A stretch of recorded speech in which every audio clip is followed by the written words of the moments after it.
नमस्कार, एग्जाम है P by Jharkhand channel में आपका स्वागत है। तो दोस्तों जुड़ चुका हूं मैं यहां पर आप सभी सहायक अध्यापकों के आकलन परीक्षा की तैयारी को लेकर के। तो दोस्तों हम बताते चले यदि आप झारखंड में सहायक अध्यापक आकलन परीक्षा की तैयारी में 101% सफलता प्राप्त करना चाहते हैं तो आपको हम बता दें यहाँ पर तैयारी जो है आपको पाठ्यक्रम पर आधारित सारे प्रश्नों को करना होगा। अब हम आपको बता देते हैं आपको जाना है दिल्ली और आपने पकड़ लिया है बनारस का ट्रेन तो आप पीछे ही रह जाओगे, ठीक है? आगे नहीं जा पाओगे। तो उसी तरह से आप लोग क्या कर रहे हैं कि पाठ्यक्रम पर आधारित एनसीईआरटी टेक्स्ट बुक के प्रश्नों को तो पढ़ ही नहीं रहे हैं और सिर्फ यहाँ पर बाजारू चीजें लेकर के पढ़ रहे हैं और सिर्फ दूसरे चैनल से जा करके एसएससी और जेएसएससी के क्वेश्चंस को आप देख रहे हैं। यहाँ से कुछ नहीं होने वाला है, आप जहाँ के तहाँ ही रह जाएंगे। आपको करना क्या है, तो आप अगर नहीं भी जुड़ते हैं किसी से तो आप सिर्फ टेक्स्ट बुक को पढ़िए। देखिए जैक ने स्पष्ट कह दिया है कि पाठ्यक्रम पर सारे आधारित प्रश्नों को ही पूछा जाएगा। अब इसके बाद भी बहुत से लोगों का कहना है कि पाठ्यक्रम का सिलेबस दिया है क्या,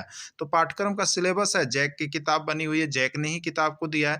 तो आपको पाठ्यक्रम देखना है तो आप सही ट्रेन को पकड़ें, सही जगह पर जाएं और सही रणनीति में सही समय पर तैयारी करें, नहीं तो सब कुछ धरा के धरा रह जाएगा। तो आपको हम बता देते हैं यहाँ पर इस चैनल पर यदि आप जुड़ते हैं तो आपको सब कुछ मिल रहा है, वही जो जैक मॉडल पर आधारित है। तो आपको सिर्फ और सिर्फ 501 रुपए में जुड़ करके आप यहाँ पर सारे पाठ्यक्रम पर आधारित प्रश्नों को देख सकते हैं और जैक मॉडल पर आधारित प्रश्नों को देख सकते हैं, जो कि कहीं भी किसी भी और किसी भी चैनल पर यह उपस्थित नहीं है। अब आपकी बारी है कि आप क्या डिसाइड करते हैं। अगर डिसाइड करते हैं तो अभी हमारे मोबाइल नंबर पर संपर्क कीजिए और यहाँ पर जुड़ जाइए, जिससे कि आपको किसी भी प्रकार का धोखा ना हो और आप यहाँ पर आकलन परीक्षा में पास करके एक दिन अस्थायी शिक्षक बन सके। तो यहाँ पर एक और नोट्स का पीडीएफ लेकर के आ चुके हैं। तो आपका आज का जो यहाँ पर नोट्स है बहुत ही इंपॉर्टेंट नोट्स है और वह आपका है भूगोल क्लास 8 का एक्सरसाइज 1, क्योंकि जैक की तरफ से स्पष्ट यह बात कह दी गई है कि आपके सारे प्रश्न जो है वो पाठ्यक्रम पर आधारित होंगे और पाठ्यक्रम की सारी चीजों को देखनी है। तो यदि आप सामाजिक विज्ञान का भूगोल लिए हैं तो उस आपके लिए इंपॉर्टेंस है, और दूसरे यदि 1 to 5 में है और यहाँ पर आपका पर्यावरण अध्ययन की आप तैयारी कर रहे हैं तो ये चैप्टर आपके लिए बहुत ही इंपॉर्टेंट होगा। तो आप सभी इस प्रश्न को एक बार अवश्य देख लेंगे और ऐसे नोट्स को आप बहुत ही जल्द परचेज कर लेंगे, क्योंकि आपका टेक्स्ट बुक पर आधारित सारा हाथ से लिखा हुआ नोट्स आपको यहाँ पर पीडीएफ दिया जा रहा है डेली। तो आप सभी जुड़ करके अवश्य तैयारी कर लेंगे, क्योंकि अब परीक्षा देर और दूर नहीं है। तो पहला है, वैसे संसाधन जो प्रकृति से प्राप्त किए जाते हैं कहलाते हैं। कौन से संसाधन कहलाते हैं? प्राकृतिक संसाधन, मानव निर्मित संसाधन, मानव संसाधन या कोई नहीं। ठीक है, तो संसाधन यानी यहाँ पर आपको क्या पढ़ना है, तो इस पाठ का नाम है देखिए संसाधन ना, यानी वैसी सभी वस्तुएं जिसका प्रयोग मानव अपनी आवश्यकताओं के लिए करता है, वे सभी वस्तुओं को हम लोग यहाँ पर क्या कहते हैं, संसाधन कहते हैं। ठीक है, वैसी सभी वस्तुएं जिसका उपयोग मानव अपनी दैनिक आवश्यकताओं की पूर्ति के लिए करता है तो उसको हम लोग संसाधन कहते हैं। और वैसे संसाधन जो प्रकृति से प्राप्त किए जाते हैं तो उसको हम लोग प्राकृतिक संसाधन कहते हैं। कौन सा संसाधन कहते हैं? प्राकृतिक संसाधन, जो प्रकृति से हमें प्राप्त होती है, प्रकृति जो हमें दी हुई है उपहार, वैसे संसाधन को प्राकृतिक संसाधन कहते हैं। इसका राइट आंसर ए हो जाएगा। इसमें कौन प्राकृतिक संसाधन है? 4 ऑप्शन है जिसमें आपको बताना है कि इसमें कौन प्राकृतिक संसाधन है। नदियां, मृदा, वन या सभी। ठीक है, तो आप यहाँ पर देख रहे हैं नदी हम लोग निर्माण नहीं कर सकते हैं, नदी जो है प्रकृति द्वारा प्रदत्त एक उपहार है, मृदा भी प्रकृति द्वारा ही दिया गया उपहार है और वन भी प्रकृति द्वारा दिया है उपहार होता है। ठीक है, यानी इसमें सभी, यानी इसमें कौन प्राकृतिक संसाधन है, तो नदी भी प्राकृतिक संसाधन है, मृदा भी प्राकृतिक संसाधन है और वन भी प्राकृतिक संसाधन है। इसका राइट आंसर सभी हो जाएगा। निर्जीव संसाधनों से प्राप्त संसाधन कहलाते हैं। निर्जीव संसाधन से प्राप्त संसाधन कहलाते हैं जैव संसाधन, अजैव संसाधन, दोनों या कोई नहीं। ठीक है, देखिए यहाँ पर संसाधन जो होते हैं वो 2 प्रकार का होता है, एक निर्जीव से बन करके मिला हुआ रहता है और एक यहाँ पर सजीव से मिल करके बना हुआ होता है। ठीक है, तो निर्जीव से जो मिल करके बना होता है ना उसको हम लोग कहते हैं देखिए अजैव संसाधन। क्या कहते हैं? अजैव संसाधन, क्योंकि उसमें जीव नहीं होते हैं।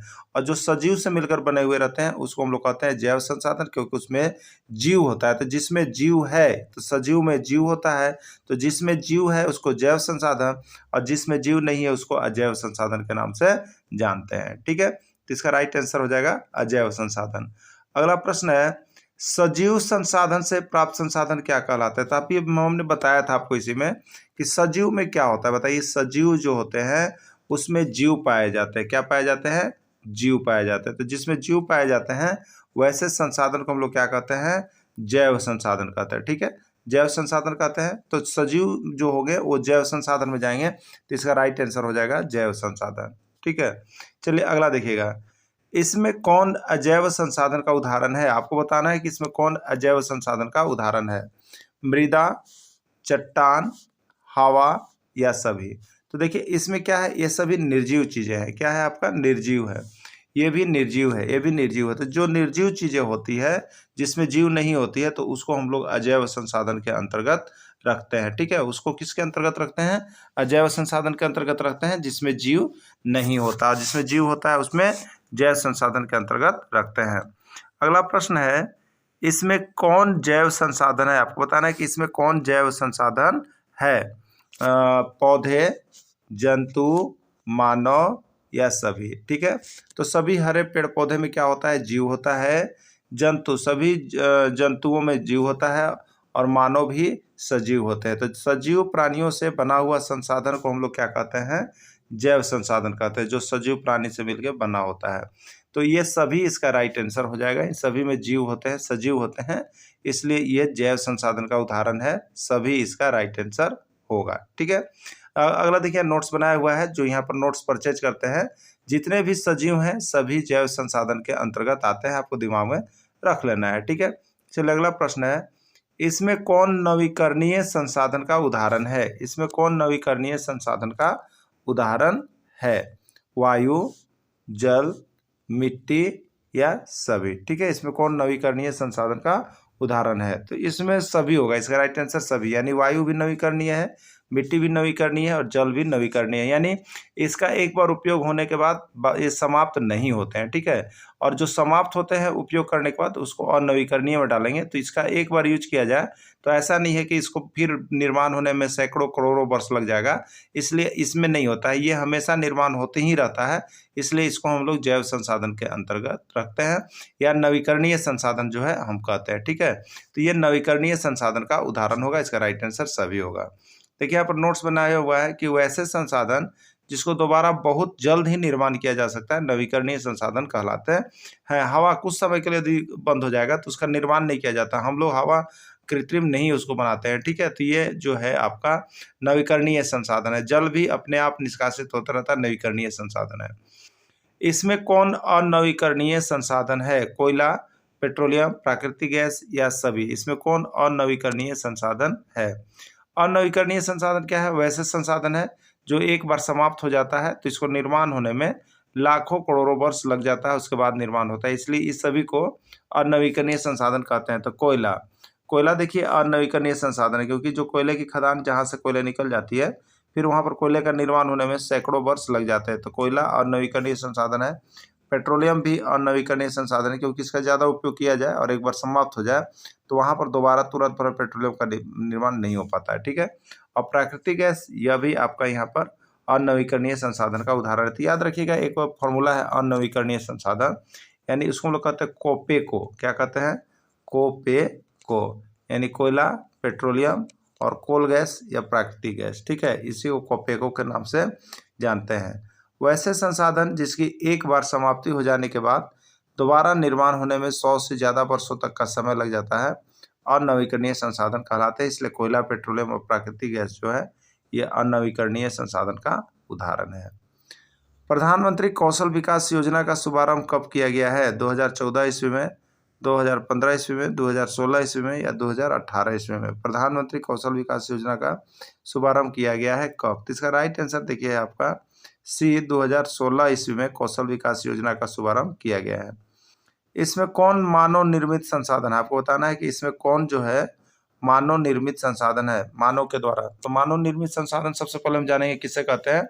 तो वैसे संसाधन जो मानव ने बनाया है, जो मानव के द्वारा निर्मित संसाधन है, जो मानव के द्वारा बनाया गया है, जो आदमी जो मनुष्य बनाता है, वैसे संसाधन को मानव निर्मित संसाधन कहते हैं।